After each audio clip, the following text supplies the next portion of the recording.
Well done, Alex. I think as a group, you've said this was coming, you felt this was coming. Nice to be proven right. Yeah, of course. I mean, we've been playing very well. The performance has been very good. It's just about getting the results, and it's a great way to go into the international break with this result. And Neil, we saw the emotion come pouring out of you when you got that goal. First for Everton, what did it mean? It means a lot. Obviously, I'm very happy, but first and foremost, the win is the main thing for us. I think, like Alex said, we've been good. We've been playing well, and it was just a matter of time. So I'm happy for the win, happy for my goal, and hopefully we can build on it. What had the poor corner flag done wrong? You kicked that up in the air, didn't you? Yeah, no, it was in a way really like glad it wasn't West Ham players, because I would have done the same. Alex, all about the sharp pass in though, wasn't it, for that goal? I'm glad you remember. Anything I can do to create chances for my team, and I trust my players to hit the back of the net, and he was able to do that. Yeah, in all seriousness, Neil, your first Everton goal, I mean, it was a very good one as well. First touch the key? Always the key, the first touch. If the first touch is good, then you can have an easier finish. We've got very good players on the midfield, on the wing, and I trust them to make the difference. And I've got to be there to just finish. Great pass from Alex, good first touch, and good goal. But I'm just happy for the team because we've been it's been coming, and we work hard every day. Last week we didn't play, but we had a very good week of training, and I think we deserve it. Alex, another big performance from you in midfield. Correct me if I'm wrong, but it feels like Frank Lampard came in, he changed your position and potentially the entire direction of your Everton career. Fair? Yeah, of course. I mean, I didn't go off to a great start, but I've always had the mindset that I can try and prove people wrong, and the manager's given me faith to do so, and it allows me to express myself like I do in training and just to bring it to matches. So I've been doing that just as to repay the faith. Why does that position suit you? Had you played it before? It's what I came up through as an academy player. I always like to get the ball going forward and get on the half turn, so I do find it easier when I'm in midfield to drive up the pitch. And for you, Neil, how key is it to get that goal early? You've got Dominic Calvert-Lewin has been out injured for a little while. The club lost Richarlison in the summer. Did you feel under pressure to hit the ground running? I wouldn't say I feel under pressure because I know my job. I know I've got to score, and you know that's why they brought me in. But yeah, I needed this goal because I haven't played much the last month. In the end at Brighton, I wasn't playing. Then I came here pretty late, so that was only my second game of the season. So I needed this goal, and I know everyone at the club want me to do well and score goals. But like I said, I'm here to help, and I trust my teammates to put me in the right position to score. Last week, or 2 weeks ago actually, when I didn't score against Liverpool, they all said it doesn't matter. Like, you played well, you give everything, so it's fine for us.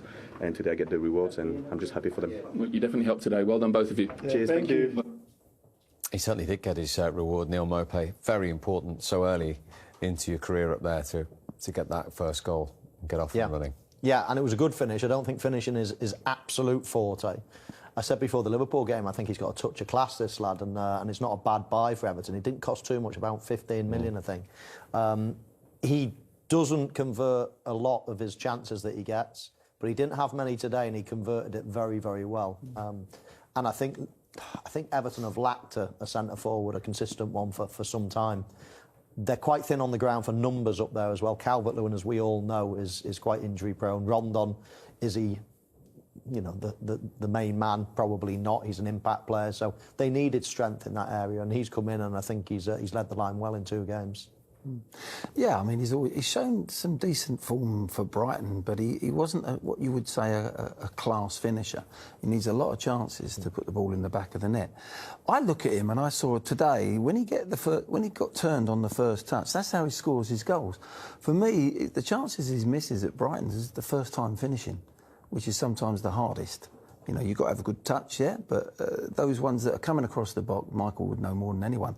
Those first-time ones, you've got no time to think. You've got to take it first time. He doesn't finish them very well. Today, he got that ball fed into him, gets turned nicely, it sits up beautifully, as we'll see in a minute, I'm sure.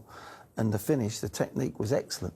So I think if he can just start getting more confidence and get those first-time finishes, he might not get that many chances at Everton, certainly not as many as Brighton create. But he's got to become more clinical, and if he does, then it's going to be a turn into a fantastic buy for Everton. Let's have a look at that finish then, Michael. Talk us through it, because he hadn't actually scored in the Premier League since February. It didn't look like it here. No. Onana actually takes Souček away and then allows that sort of ball into his feet. And I was really impressed with the tight touch here. He's got 3 men around him, and he manages to take a good touch and turn all in one movement, all right on the edge of the box. Look how tight that is. He's in a real small area. And he shifts his feet perfectly as well. This is a better angle. How he shifts his feet quickly and then strikes it. Lovely touch. It just pops up as well. If that ball is on the ground, he doesn't get this power and he doesn't score. But because it just pops up off the ground, he gets a lot cleaner effort at it, and in which case you get a lot more power. Beautiful finish. And as Glenn says, he's capable, but his chance conversion wouldn't have been the greatest over the years. But today, 1 chance, 1 finish. You can't ask more than that. Yeah, and the technique, as we saw, he brushed the top of the ball out that way, gets to the target quicker, and that's all done in a split second, and it was a really good finish. Probably a finish that needed to lift the game like that, because it was a pretty dour game. Everton deserved to win, but we've seen better games overall. 90 minutes. Let's be honest. 3 goals West Ham have scored. Yes, they've got a problem. No scorers with Wolves. Yeah, they've got a problem. I see a team that haven't quite yet had their mojo, their sort of rhythm that they've had the last 2 seasons. I don't see that at the moment, and I think the new signings have not settled yet. So they've got to get them in and bed them in. If not, I think David will go back to the players he trusts, the players he knows, and go back to how they played. I felt West Ham looked better in a back 3 when they played in a back 3. When they started it a couple of seasons ago, they looked hard to beat, and they looked as if they knew that what they were doing as a unit, and they broke quickly. And I think you'll find them possibly go back into a back 3. Interesting. Let's get some West Ham reaction then. Here is their captain, Declan Rice. Well, Declan, in recent weeks, the feeling's been that you've taken a few steps forward. Did that feel like a pretty big one back the wrong way? Yeah, definitely. I think when you look at the table before the game, 2 teams on the same points, even at this early in the season, you know how big a game it is. Didn't think there was much in it, to be honest, up until the goal. I probably think we had more chances, the better chances in the game. But again, couldn't capitalise on him, couldn't put him in the back of the net, and so far in the Premier League this season, it's been a fault of ours. Yeah, is that the feeling that as a group, you're not attacking, you're not threatening well enough? Yeah, I think in the first half we turned the ball over so many times, and at this level you can't do that. Any thoughts on why? Obviously, when a player's got the ball, they obviously think they can, make a decision and do something with the ball, and it doesn't matter if you lose the ball. It's just if you make the same mistakes constantly, you think you can learn on the pitch and on the job.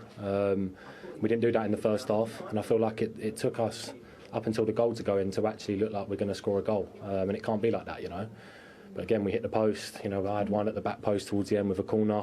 One was flashed across the box. It's just these moments. We've had them a lot in the Premier League this year, and it will start to drop soon. But yeah, we need to keep going. How far are you from maybe last season's rhythm, and how do you get back to that rhythm?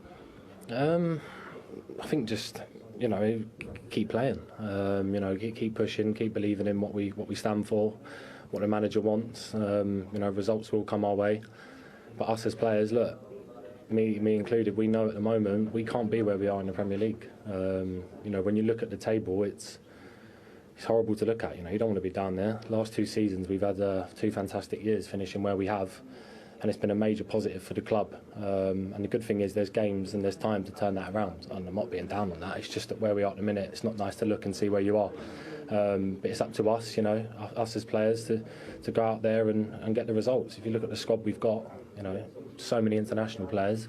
Just need to keep clicking on the pitch, and it will come. Yeah, I was just going to say the tone of what you're saying is very much it will come. Don't panic. Is that how you feel? Yeah, it will come. 100%. I see it in training every day. I see the players we've got and the attacking quality we've got. It just takes a little bit of time for a lot of players to integrate into the Premier League. Loads of players have needed time when they've come to the Premier League. So we'll give them that time. But us as players, the lads that have been here before and been in this position, it's up to us as well to stand up and keep pushing and driving it on. And that's what I'll keep doing. And I'm sure things will turn around after the international break. Thanks for coming up. Thank you. Very honest and forthright there, Declan Rice. Yeah, I mean, he is an honest player. you know, he's got to get back to his form as well. In fact, the whole team really. I think that was the midfield of West Ham. Rice, Souček. You know, it's probably one of their strong points of their team. Souček was always a goal threat, and I know we're only early into the season, but to only have scored 3 goals, I think you said, is pretty poor. And if I'm honest, they didn't really look like scoring today either. They brought on a few players that can make a difference, and they looked a little bit livelier. But they need to create more than that. I don't really like it when I hear managers coming out and saying, "Oh, we had enough chances to," when we all know they didn't. You need to create, 5, 10 chances a game to be able to score 1 or 2, not like 1 or 2 and think, "Oh, we missed chances." You need to, nobody scores, every time they touch the ball with chances. So I think they need to create a lot more. They've got a lot more, ability than they're showing at the moment. But they'll be all right. I'm sure West Ham will be all right. But yeah, they need to get back to where they were last season. In some ways, they're a little bit like we're talking about Everton before the game. They needed that win. They've had the draws. West Ham are desperate to get that win. I think Everton look closer to getting that win, quite frankly, than West Ham do, certainly on today's performance. Just an example, we're talking about Souček this season to last season, or the last couple. He's a box threat, but you can only get in the box when the ball's set up correctly. They haven't had enough good possession in the last third. They had a sort of when they went 1-0 down, the chains come off everyone, the forwards come on from the bench, and it's a bit gung-ho. That's the only time when they look threatening. They've got to play more like that, which they have done over the last couple of seasons, with the ball. And I think that's why they need a basis of a back 3 to go and play. They look a bit vulnerable in a back 4 at the moment. And they'll work it out. I don't think they'll be in trouble long term, but they've got a lot of work to do in a short period of time. OK, let's hear from a former West Ham player. He is, of course, the Everton manager, and he's got his first win of the season. Here is Frank Lampard. Well, Frank, just watching you at full time, it looked like you really enjoyed that. How important is it to do what you did, celebrate with the fans, again, enjoy it when you have the good moments? Well, it's important, and has to be real. And the reality is here that we've worked really hard this season and probably deserved a bit more in certain games. And our fans are amazing. They're taken to the team. I think they feel like what we're trying to do. And it's not always easy. It's the Premier League, going to be tested in so many ways. But we had to hold on and to fight and dig in. We've showed a lot of parts of our game today in different ways, and we'll get better for sure. But not important to celebrate when you play a team at the level of West Ham. You're looking for that win. We're unbeaten in a while, but we're not getting the win, and we fought for it. Do you think this team, as well as the quality, has a lot of the kind of old school qualities that any group of fans would love? We saw a few thunderous tackles going today, the solid foundation at the back, all sorts of things. Well, yeah, there's a lot to that. This team has to be a reflection of the fans. I think we're not unique like that, but I think the passion of the fans and how they feel about the team means that they demand things, and they better see them. And we've got players now that can deliver that, characters in the team and strength. We want to build from the back and through the spine of the team, because that's where we struggled a bit last year, and we've done that with personnel and work and trying to improve.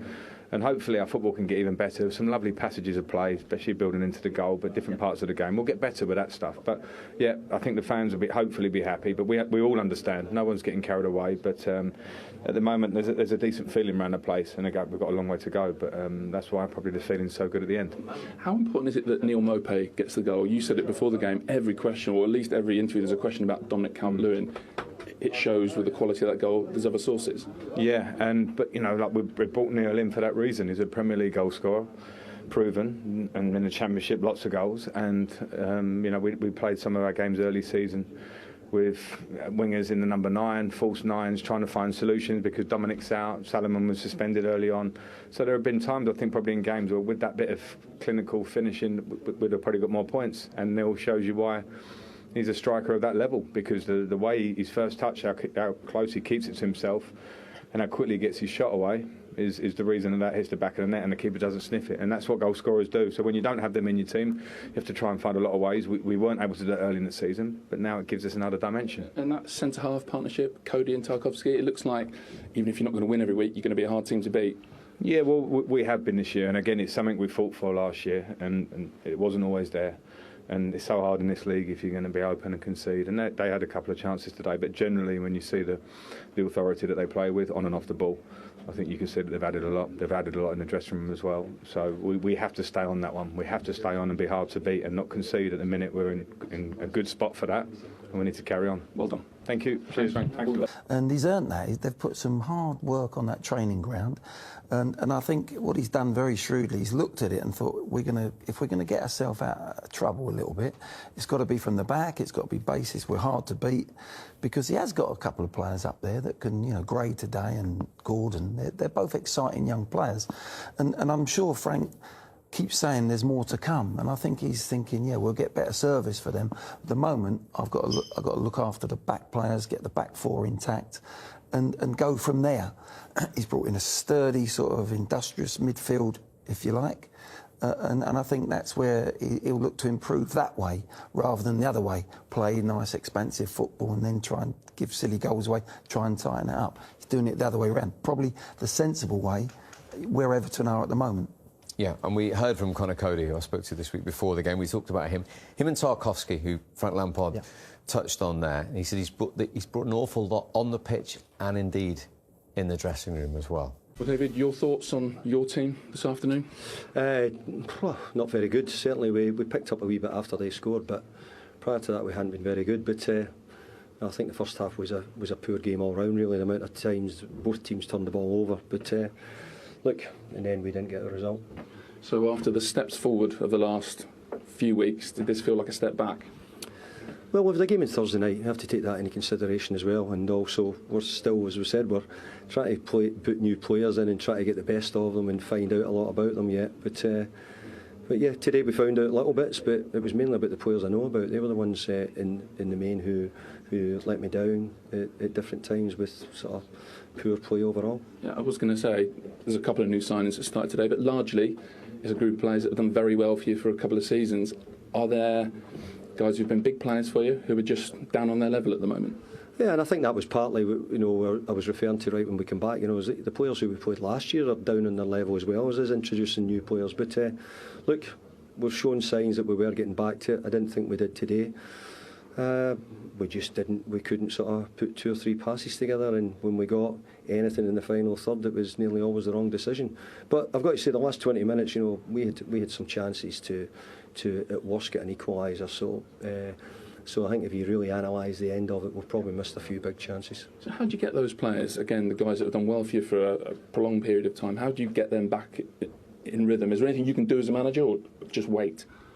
Well, keep going and keep working and keep putting the work into them and hoping that they respond. They've certainly responded really well over the last 2 or 3 years now. So there's no reason why they can't reach those heights again. But obviously there's bits we're just not. Where football's not been as good. We're attacking play. We don't look as if we're creative enough and making enough chances, which we were pretty good at over the last season or so. So if you're not that, then you've got to be a really good defensive team and make sure that you find ways of winning games, even if it's tight or you draw games at times. And really, that's what the worst we should have done today, was probably get a draw out of the game. Does it become quite worrying with the defeat today, the start you've had? Well, I think if I thought about that, then there was a worrying positions we've been in years and years ago when it's been difficult. But I think recently we've been able to get ourselves up and move on, and I think we've got a good enough team. But no, we need to start showing it, that's for sure. Thank you. Cheers. Next up, Wolves, who are the joint lowest scorers with West Ham in the Premier League. He was quite strong there, Glenn, publicly, by saying the players he'd already had let him down today. Yeah, in a sort of roundabout way, in a sort of. But I don't think it was as bad as what we're thinking. I think he knows there's the talent in that squad, and they're not playing anywhere near their potential. I think the real key for me is what we've spoke about, is trying to get new players to integrate. They've not really hit the road running, and it's trying to put this jigsaw together. And it's going to take a bit more time than he would have hoped, or he's thinking, or what the West Ham fans want, because they've had success in the last 2 years. It's very difficult to keep rebuilding and adding to that. They've just hit the buffers a little bit, as you see. David was very honest there. One thing he was honest about his overall season and the team. They've got to become a little bit more creative, which they always have been. They've looked a threat in the last couple of seasons, and that's why they got where they were. They're nowhere near. They're a shadow of that team at the moment. So he knows there's a lot of hard work to be done on that training ground. But I think, again, like Everton, I don't think there'll be a problem. They'll get a couple of wins under their belt. Maybe it will be at Wolves, I don't know. But I think the confidence is drained from them at the moment. They just need the new players to get a couple of goals and feel settled, and then I think they've got another level to go to. Yeah, they are. I don't think anybody should be worried in terms of staying in that relegation zone for too long. However, but it's the other side, isn't it? I mean, David Moyes was quite it's open. lofty ambitions. Yeah, he wanted backing because he wanted to challenge the big boys. And that's the bit that you'd probably be worried about. If they continue struggling for another few games, then they're not going to be able to chase the big boys and break into that top 6. So that's the worry, because they needed to keep pressing on. They do get the backing from the board. They don't, they'll spend a bit of money nowadays, West Ham, and and it's a very good club, great stadium, good players. But they've just started poorly, and that happens. They've got to find a way. There's no question about it, though. David Moyes is one of the hardest working managers out there, and he'll leave no stone unturned. I wonder whether